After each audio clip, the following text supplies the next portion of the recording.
സാമുവേലിൻ്റെ ഒന്നാം പുസ്തകത്തിൽ നിന്നുള്ള വായന. അധ്യായം 1. സാമുവേലിൻ്റെ ജനനം. എഫ്രായിം മലനാട്ടിലെ റാമാത്യമിൽ സൂഫ് വംശജനായ എൽക്കാന എന്നൊരാളുണ്ടായിരുന്നു. അവൻ്റെ പിതാവ് യറോഹാം ആയിരുന്നു. യറോഹാം ഏലീഹുവിൻ്റെയും ഏലീഹു തോഹുവിൻ്റെയും തോഹു എഫ്രായിംകാരനായ സൂഫിൻ്റെയും പുത്രനായിരുന്നു. എൽക്കാനയ്ക്ക് 2 ഭാര്യമാരുണ്ടായിരുന്നു, ഹന്നായും പെനീനായും. പെനീനായ്ക്ക് മക്കളുണ്ടായിരുന്നു, ഹന്നയ്ക്കാകട്ടെ മക്കളില്ലായിരുന്നു. എൽക്കാന സൈന്യങ്ങളുടെ കർത്താവിനെ ആരാധിക്കാനും അവിടത്തേക്ക് ബലിയർപ്പിക്കാനുമായി വർഷം തോറും തൻ്റെ പട്ടണത്തിൽ നിന്ന് ഷീലോയിലേക്ക് പോകുമായിരുന്നു.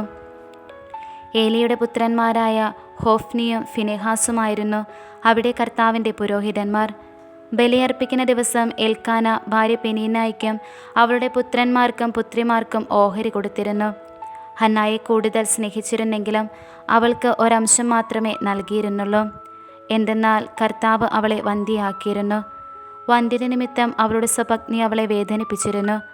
ആണ്ടുതോറും കർത്താവിൻ്റെ ഭവനത്തിലേക്ക് പോയിരുന്നപ്പോഴൊക്കെ അവൾ ഹന്നായെ പ്രകോപിപ്പിച്ചിരുന്നു. അതിനാൽ ഹന്ന കരയുകയും ഭക്ഷണം കഴിക്കാതിരിക്കുകയും ചെയ്തു. ഭർത്താവായ എൽക്കാന അവളോട് ചോദിച്ചു, ഹന്ന, എന്തിനാണ് നീ കരയുകയും ഭക്ഷിക്കാതിരിക്കുകയും ചെയ്യുന്നത്? എന്തിന് ദുഃഖിക്കുന്നു? ഞാൻ നിനക്ക് 10 പുത്രന്മാരിലും ഉപരിയല്ലേ? ഷീലോയിൽ വെച്ച് അവർ ഭക്ഷിക്കുകയും പാനം ചെയ്യുകയും ചെയ്തതിനു ശേഷം ഹന്ന എഴുന്നേറ്റ് കർത്താവിൻ്റെ സന്നിധിയിൽ ചെന്നു. പുരോഹിതനായ ഏലി ദേവാലയത്തിൻ്റെ വാതിൽപ്പടിക്ക് സമീപം ഒരു പീഠത്തിൽ ഇരിക്കുകയായിരുന്നു.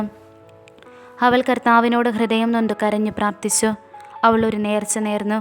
സൈന്യങ്ങളുടെ കർത്താവെ, ഈ ദാസിയുടെ സങ്കടം കണ്ട് അങ്ങെന്നെ അനുസ്മരിക്കണമേ. അങ്ങയുടെ ദാസിയെ വിസ്മരിക്കരുതേ.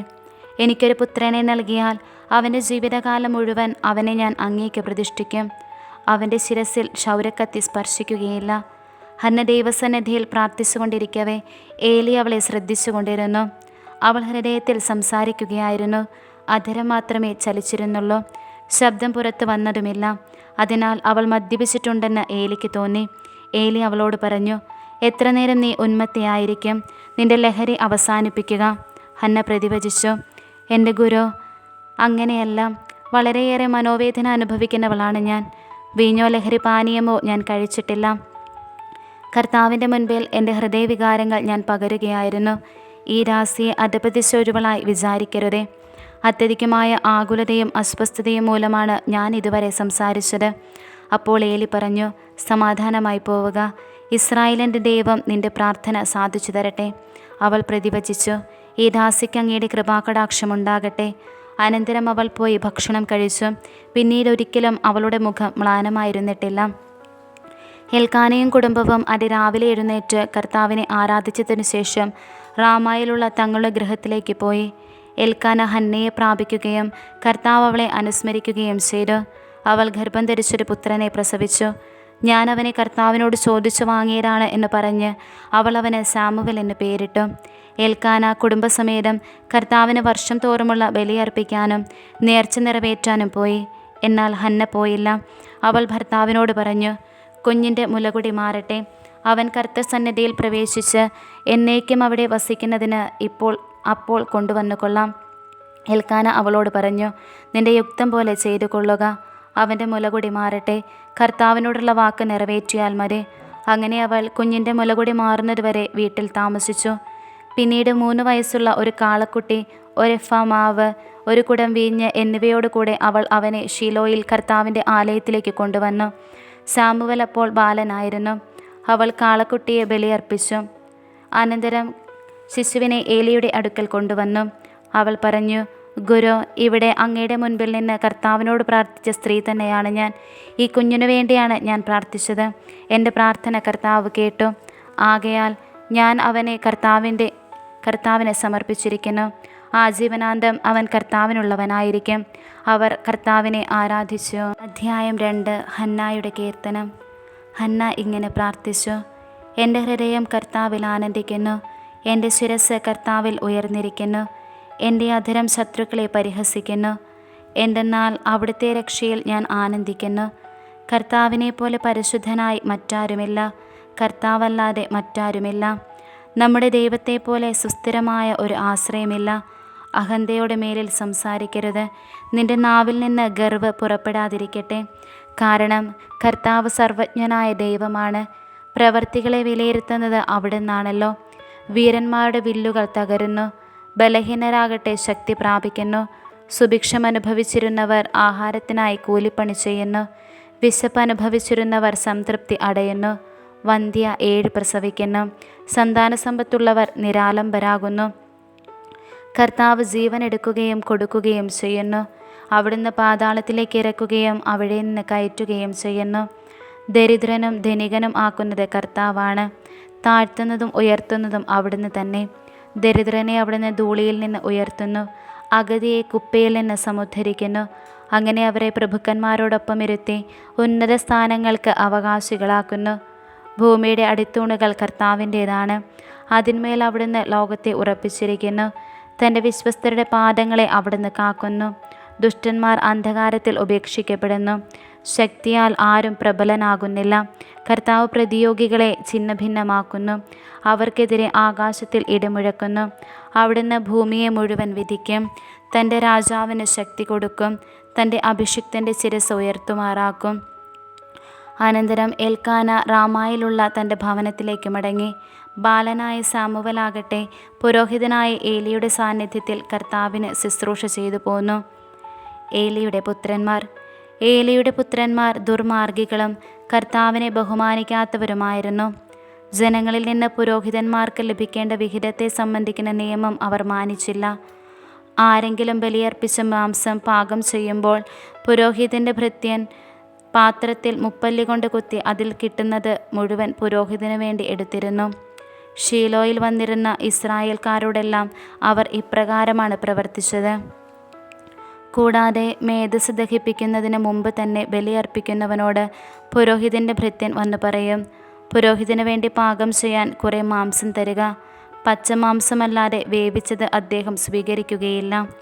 ആദ്യം മേധസ് ദഹിപ്പിക്കട്ടെ, എന്നിട്ട് നിങ്ങൾക്ക് ഇഷ്ടമുള്ളത് എടുക്കാമെന്ന് തടസ്സം പറഞ്ഞാൽ, പോരാ, ഇപ്പോൾ തന്നെ വേണം, അല്ലെങ്കിൽ ഞാൻ ബലം പ്രയോഗിച്ച് എടുക്കുമെന്ന് അവൻ മറുപടി പറയുമായിരുന്നു.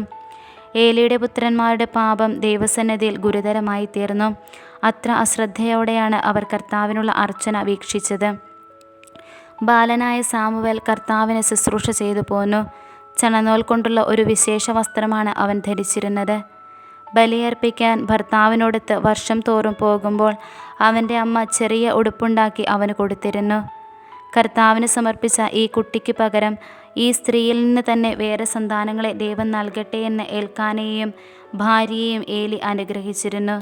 പിന്നീട് അവർ വീട്ടിലേക്ക് പോകും. കർത്താവ് ഹന്നയെ കടാക്ഷിച്ചു. അവൾ ഗർഭം ധരിച്ച് 3 പുത്രന്മാരെയും 2 പുത്രിമാരെയും പ്രസവിച്ചു.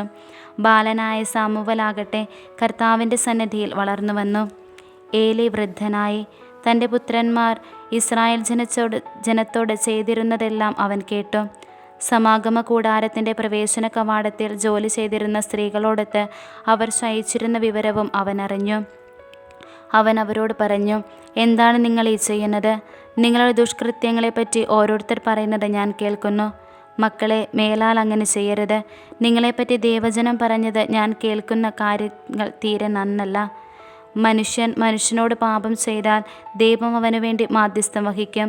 കർത്താവിനോട് പാപം ചെയ്താൽ ആര് മാധ്യസ്ഥം വഹിക്കും? പക്ഷേ അവർ പിതാവിൻ്റെ വാക്ക് കേട്ടില്ല. കാരണം അവരെ നശിപ്പിക്കാൻ കർത്താവ് നിശ്ചയിച്ചിരുന്നു. ബാലനായ സാമുവലാകട്ടെ കർത്താവിൻ്റെയും മനുഷ്യരുടെയും പ്രീതിയിൽ വളർന്നു വന്നു. കർത്താവ് അയച്ച ഒരാൾ ഏലിയുടെ അടുത്ത് വന്നു പറഞ്ഞു, കർത്താവ് ഇപ്രകാരം പറയുന്നു, നിന്റെ പിതാവിൻ്റെ കുടുംബം ഈജിപ്തിൽ ഫറവോയുടെ ഭവനത്തിൽ അടിമയായിരിക്കുമ്പോൾ ഞാൻ അവർക്ക് എന്നെ തന്നെ വെളിപ്പെടുത്തി. എൻ്റെ ബലിപീഠത്തെ സമീപിക്കാനും ധൂപാർപ്പണം നടത്താനും എൻ്റെ മുൻപിൽ എഫോദ് ധരിക്കാനും ഇസ്രായേലിൻ്റെ എല്ലാ ഗോത്രങ്ങളിൽ നിന്ന് ഞാൻ അവനെ എൻ്റെ പുരോഹിതനായി തിരഞ്ഞെടുത്തു. ഇസ്രായേൽ മക്കൾ ദഹനബലിക്ക് അർപ്പിച്ചതെല്ലാം നിന്റെ പിതൃഭവനത്തിന് ഞാൻ കൊടുത്തു. എന്നിട്ടും എന്തുകൊണ്ട് എനിക്ക് അർപ്പിക്കണമെന്ന് കൽപ്പിച്ചിട്ടുള്ള ബലികളെയും കാഴ്ചകളെയും നീ ആർത്തിയോടെ നോക്കുന്നത്? നിങ്ങൾ എൻ്റെ ജനം എനിക്കർപ്പിക്കുന്ന സകല ബലികളുടെയും വിശിഷ്ട ഭാഗം തിന്നുകൊഴുത്തു. എന്നേക്കാൾ കൂടുതൽ നിന്റെ മക്കളെ നീ ബഹുമാനിക്കുന്നതെന്ത്? അതിനാൽ ഇസ്രായേലിൻ്റെ ദൈവമായ കർത്താവ് അരുളി ചെയ്യുന്നു, നിൻ്റെയും നിൻ്റെ പിതാവിൻ്റെയും കുടുംബം നിത്യവും എനിക്ക് ശുശ്രൂഷ ചെയ്യുമെന്ന് ഞാൻ വാഗ്ദാനം ചെയ്തിരുന്നു. എന്നാൽ ഇപ്പോൾ കർത്താവായി ഞാൻ പ്രഖ്യാപിക്കുന്നു, ഇനി അങ്ങനെ ആയിരിക്കുകയില്ല. എന്നെ ആദരിക്കുന്നവരെ ഞാനും ആദരിക്കും, എന്നെ നിന്ദിക്കുന്നവർ നിന്ദിക്കപ്പെടും. വാർദ്ധക്യത്തിലെത്താൻ ആർക്കും ഇടയാകത്തക്ക വിധം നിൻ്റെയും നിൻ്റെ പിതൃകുടുംബത്തിൻ്റെയും ശക്തി ഞാൻ ക്ഷയിപ്പിക്കുന്ന ദിവസം ഇതാ അടുത്തിരിക്കുന്നു. ഇസ്രായേൽ ജനത്തിൽ മറ്റുള്ളവർക്ക് ഞാൻ നൽകുന്ന അനുഗ്രഹങ്ങൾ കണ്ട് നിങ്ങൾ അസ്വസ്ഥരും അസൂയാലുക്കളുമാകും. പക്ഷേ നിൻ്റെ കുടുംബത്തിൽ പ്രായം ചെന്നവരായി മേലിൽ ആരും ഉണ്ടാവുകയില്ല.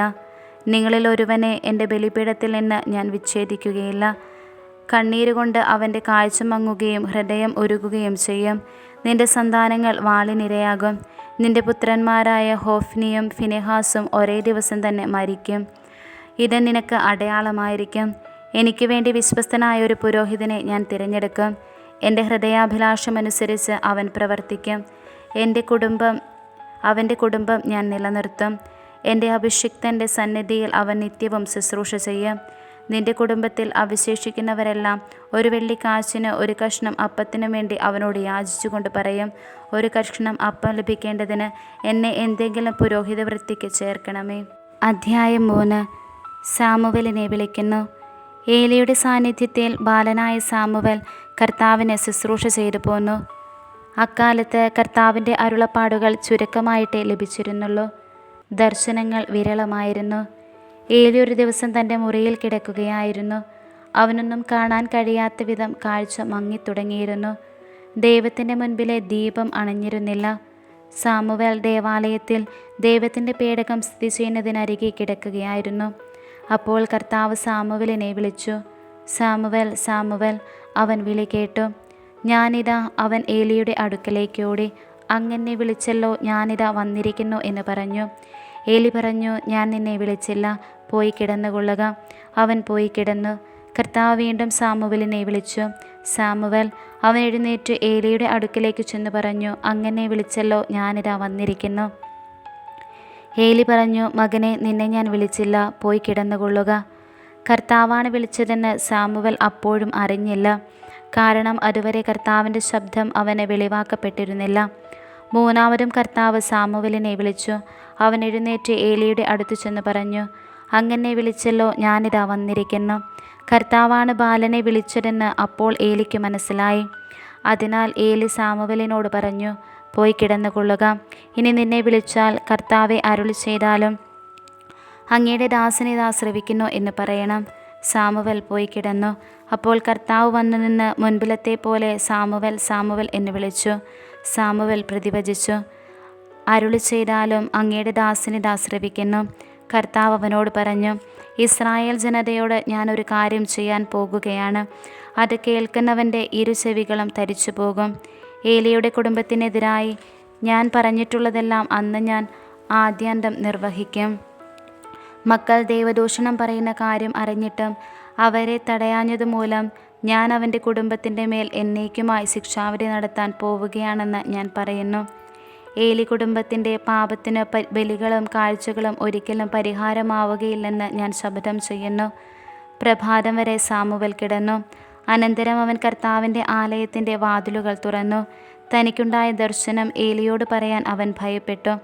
അപ്പോൾ ഏലി, മകനെ സാമുവേൽ എന്ന് വിളിച്ചു. ഞാനിതാ എന്ന് അവൻ വിളി കേട്ടു. ഏലി ചോദിച്ചു, അവിടുന്ന് എന്താണ് നിന്നോട് പറഞ്ഞത്? എന്നിൽ നിന്ന് ഒന്നും മറച്ചു വയ്ക്കരുത്. അവിടുന്ന് പറഞ്ഞതിലെന്തെങ്കിലും എന്നിൽ നിന്ന് മറച്ചാൽ ദൈവം നിന്നെ കഠിനമായി ശിക്ഷിക്കട്ടെ. സാമുവേൽ ഒന്നും മറച്ചു വയ്ക്കാതെ എല്ലാം അവനോട് പറഞ്ഞു. അപ്പോൾ ഏലി, അത് കർത്താവാണ്, അവിടുത്തേക്ക് യുക്തമെന്ന് തോന്നുന്നത് പ്രവർത്തിക്കട്ടെ എന്ന് പറഞ്ഞു. സാമുവേൽ വളർന്നു. കർത്താവ് അവനോട് കൂടെ ഉണ്ടായിരുന്നു. അവൻ്റെ വാക്കുകളിലൊന്നും വ്യർത്ഥമാകാൻ അവിടുന്ന് ഇടവരുത്തിയില്ല. സാമുവേൽ കർത്താവിൻ്റെ പ്രവാചകനായി തീർന്നിരിക്കുന്നു എന്ന് ദാൻ മുതൽ ബേർഷെബ വരെയുള്ള ഇസ്രായേൽ ജനം മുഴുവനും അറിഞ്ഞു. കർത്താവ് സാമുവേലിന് ദർശനം നൽകിയ ശീലോയിൽ വെച്ച് അവിടുന്ന് വീണ്ടും അവനോട് സംസാരിച്ചു തന്നെ വെളിപ്പെടുത്തി.